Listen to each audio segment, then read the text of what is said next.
Magandang umaga sa inyo lahat mga idol, ano. So kita nyo na, magandang kuha na naman yung ating site. Dito naman tayo sa gitna ng bukid, ano. So may pinuntahan tayo ngayong isang kuan dito, isang tao na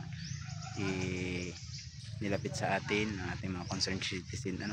So maraming salamat sa katulad ni Ambo na nag-concerned citizen sa kanyang amigo na mabigyan ng kaunting tulong, ano. So ating pinuntahan dito sa lugar nila. At nandito nga siya, ni-interview ni Edison. So magbe-behind the scene tayo mga idol. Tara, samahan niyo ako. Pakinggan natin yung kanyang istorya habang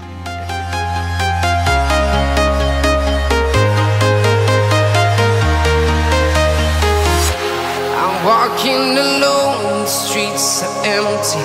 The only thing I can see is my own silhouette. I'm getting stronger, step by step. The clock is ticking, but there's no time for regrets. I've been flying from town to town, from London to Taiwan. I've been all around the globe, trying to protect your soul. ito guys yung ating pupuntahan. Yan, kita ninyo ito mga idol. Yan sila. Ang sabi kasi doon na parang bootleg lang ito nag-umpisa. Oo, yung bata pa ako, makakakita pa to. Anong bata ka pa? Oo, mga kinder to grade 1. Kinder to grade 1. Oo, Pero hindi pa ganyan kalaki.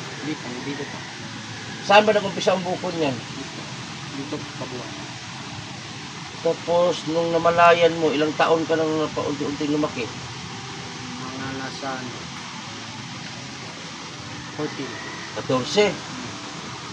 So, anong nararamdaman mo ngayon pre sa kalagayan mo? Mahirap makikita sa kabila. Kasi lakasan mo te. Mahirap makikita sa kabila. Mahirap. Oo, Pero yung kabilang mata mo, yung sa ilalim, hindi na talaga makakita. makakakita. Makakita siya pero Blind. blind siya. Hindi pa mainit sa ilalim pre? Hindi naman. Wala bang balak paoperahan? Ano ba sabi sa doktor? Kasi sabi na check up ka na daw. Oo. Ano sabi sa doktor? Yung na, pwede daw pirahan, pero ano daw, baka daw mamatay. Baka mamatay. Kasi natanong ko yung mama mo, ang sabi, pinaglihi ka raw sa pabo. Nung maliit pa lang, yung buntis pa ng mama mo, pabo daw yung inano sa'yo, pinaglihi. Kasi ang pabo kasi, kung makita yung pabo, nung sisiyo pang pabo, maliit pa lang yung tapay, yung palong.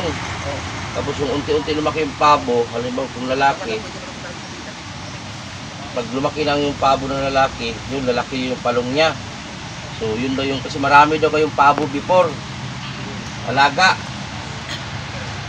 So hindi ka ba binubuli ng mga bata noon? Minsan. Ha? Minsan. Ano sabi ng mga bata? Wala na yung mata. Ha? Wala na yung mata. Isa lang mata. Anong tawag ng mga bata sa'yo? Ay, ito lang kasi ha? Butoy. Butoy ang tawag. Tapos ano nararamdaman mo? Wala na. Baliwa ko lang. Binabaliwala mo lang. Kasi yung ano mo kasi, oh grabe. First time ko to makapag-interview ng ganito na klaseng ano ba sa isang tao na. Sa tansa mo, mga ilang kilo yan? Troy? 1 kilo? Hindi dito ang likod mo to. May dito pala sa likod. Meron din Napaw, siya. sumiting. Ipakita mo lang. Wahi ay buhok, yung buhok nimo. Troy, sa lawas mo, Troy. Meron din sa katawan, Troy. Sa katawan niya, pagka sa katawan niya, laban sa katawan niya. Butlig, Ha? butlig. Ayaw mo lang. Iyan, ang kamot mo likod. Ano sa tuhod? Uy! Pati yung ano mo. Hala.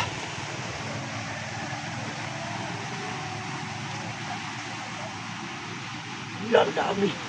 Sa likod, may meron sa tuhod din, ayun o. Sa likod, meron pa din, Troy. Sa likod, sa likod. Hala, ang dami pala nito. Talagang sa pabo. Okay na, Troy. Kasi ang pabo ganyan eh. Di ba nakita kang pabo? Tingnan mo yung pabo, yung hanggang liig. Oo, marami. Puro butlig. Grabe. Hindi ka ba nahirapan, Troy, sa kanyang kalagayan mo, Troy? Hirapan. Ha? Hirapan. Pag kumain ka, Troy, maligo. Hindi na nga pag nagkakape, papasok. Pag magkape ka, Kapag naangat pa yung balat nimo. Nakakita siya pag kaya inangat bakit nimo. ka nag Nakikita ko, bakit ka nang gano'n mo yung kamay mo pag patanggalan mo ka. amin na mutas sila doon? Hmm. Iangat mo na ito, ito. Oo. Ayun. Yung mata mo, Troy, parang bumaba no siya. Sumama sa balat. So ano yung wish mo, Troy, para sa sitwasyon mo? Takasan mo, Troy. Maoperahan. Ha? Maoperahan. Ang wish mo ay maoperahan Oo. para maging normal ka. Mabigat ba, Troy, habang lumalakad ka? Para maghinihila yung dito mo, no? Ilan taon si kuya? 25 yun. Yung edad niya, 25. Kailan ka mag-26? April.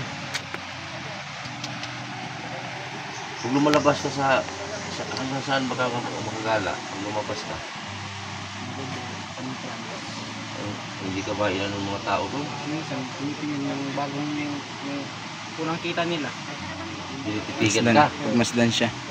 Pag halimbawa, pag lumalabas ka ng bayan o lungsod, siguro mabigla sila kung anong nangyari sa mukha mo.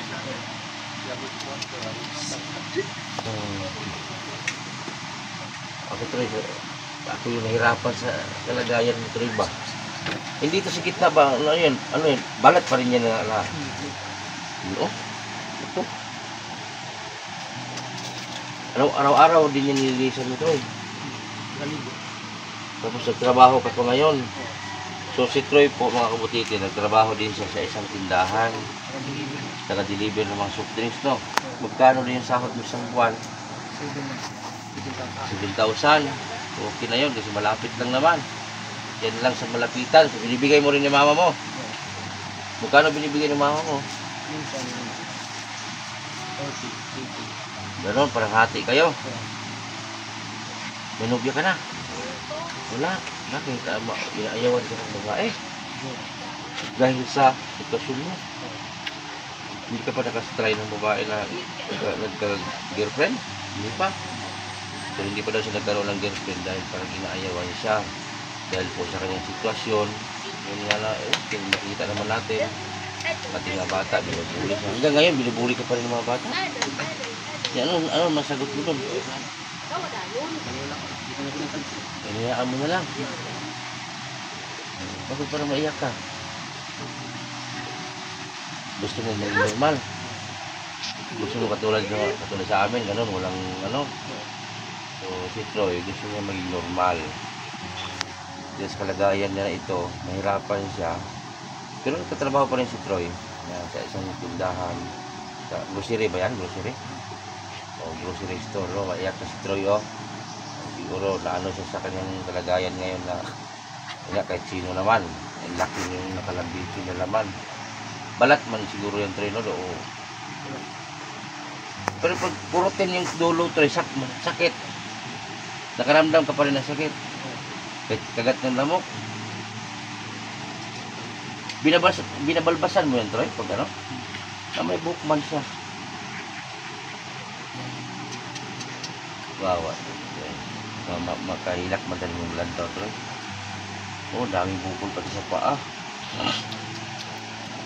Ito.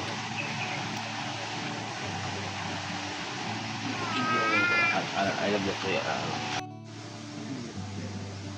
Makita niyo mga idol, kasi dati daw hindi daw siya ganyan kalaki. Napansin lang siya lumaki mga 2018. 2018 doon mo na siya napansin na sa sarili mo na lumalaylay na yung iyong balat, no? Tapos ang pakiramdam mo ngayon? Hindi, yung naakay daladalang ganyan, hindi ka ba nabibigatan, hindi ka naiinis sa sarili mo ba? Anong sabal? Kumbaga parang naiinis ka sa sarili mo. Oo. Na bakit may ganito ako sa mukha, no? Sipin mo mga idol, oh. Igsuon man din mo din, oh. Ay, day. Ayan si ate, yung kapatid ni Kuya Troy. Toy, bali mo buntag nimo. Asa magulang niyo diha? Ikaw. 36 naman ito. Ano kasi pangalan mo te? So ikaw saksi jud kasi mong igsuon pa unsa nagsugod iyang bukol. Pwede nimo isay-say unsa yung sugod gid ani. Nakay bata pa man na siya kay dili ako na iyang bukol. Tapos Nagbalut ana ang nangaw sana ugat anak dili. tapos Anak kasi kini isa ka mata magkita pa na niya. sa imong kuan unsang pila edad niya na ninana na siya. Karon lang medyo na gulang-gulang na siya. Tinuod to nga gipangalaan sa imong mama og kanang pabo. Bubantay ko. Siya may nag-ingon gud ganina. Ako siyang interview imong mama. Siguro. Kay kung nakita nimong pabo, di ba? Tanang pabo, nagbitay ang kuan, di ba? Oh. Tinaingon mo siya nga pabo daw ipangalaan nimong manghod. Nakaingos naman ay isda, na ay julin. Di mo lagi makasigurado kayo mo ko kayo din sa mga kauna. Kaya ako man di pupuntahan. Pero for sure ano pa, pabo. Siguro pabo, siguro. Pabo gini kita naho yang naong kay kuan man gido. Pila po anak nimo te? Dara. Asa man kanang puyo? Dito sa tupad nila. Wala itong naipalay nga. Wow. Kanang may Ay, vulcanizing. ikaw ang asawa ni kuan katong ganina. Oh, to ako to. Ay mo dito yung balay pod. Oh. Uloy pod po balay pod ni sila. Ang bahay hindi nito Iba. puro takal din. So mamaya, kukuha din tayo ng konting video doon. Pakita ko din sa inyo kung gaano sila kahirap na pamilya. Hindi sila, wala silang kaya sa buhay. Kasi tuloy ganyan nga, hapit na mahilak siya ganyan siguro na mahinumduman niya na mga normal siya, makatanaw siya sa mga tao. Na may daghan na mo tabang sa onte. Finance sinima makati man makayo. Mo lagi po. Wala din mo balak sa paupirahan ka din eh. Naman. Pero po, ano mo sila kini pa pagkalmahon o Weaver. Sabutan Weaver. Weaver. Kung no, maunsa man siya, Natabo. mahitabo, mahitabo. wala sila labot. Huwag labot ang doktor. Wala ang magidna sa doktor. Mga magidna patakala sa doktor. Halimbawa, kung may tabo sa pasyente, wala sila panagutan, mamuguna sa doktor. Pero wala, naanta mo yung plano pa operahan unta. Nanay budget unta rin eh. Pila mo nito yung budget ano pa opera? Di, libre. Ang pagkaon lang nila, mama.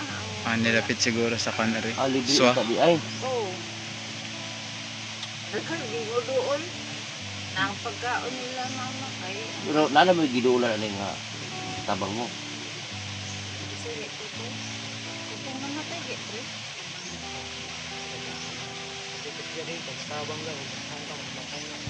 Ay, naan tadi mo tabang ano? Dagyan mo tabang, dagyan maluoy. Yan saan man lagi nga. Si mama kay, yan ang kwarta ko lang. Ang iyang mata ba, muro di uban sa panik ba? Daylay na. Kita sa kuwan. Ini sa kuwan ni Jessica. Tuho. Oh. Mga anak. Yung gani, unta may tag Kim GS ni. Pero Wala, tabangan. wala siyang picture nung bata pa siya. Wala kay picture tayo katong wala pa bitay pa. Nung nag-aaral ka pa ba? Alam mo, di ba nag-aaral ka ng grade 12? Nakagraduate ka ng grade 12? Nakaka-picture na? Basi na kay picture dito ba nga normal ba kay pwede na ito magamit po. Diba katong sa kuwan sa eskwelahan na anak ato? Hindi magamit na ito bakit tanaw na ito ikumpara man natin. Oh, Anak, kinder. Ay ka, gamay pa siya sa duran. Basi ka to pwede man to ato.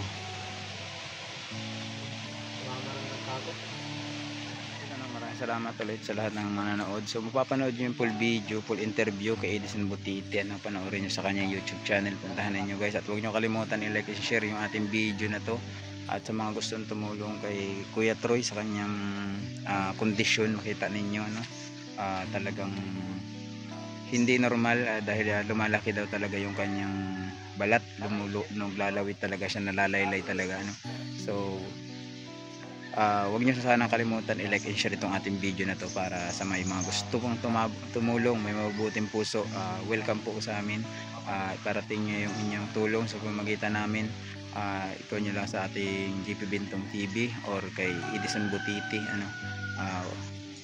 Huwag nyo kalimutan na mag-iwan ng bakas na nandiyan kayo palagi. Maraming salamat and God bless every day. Shall we have breakfast together?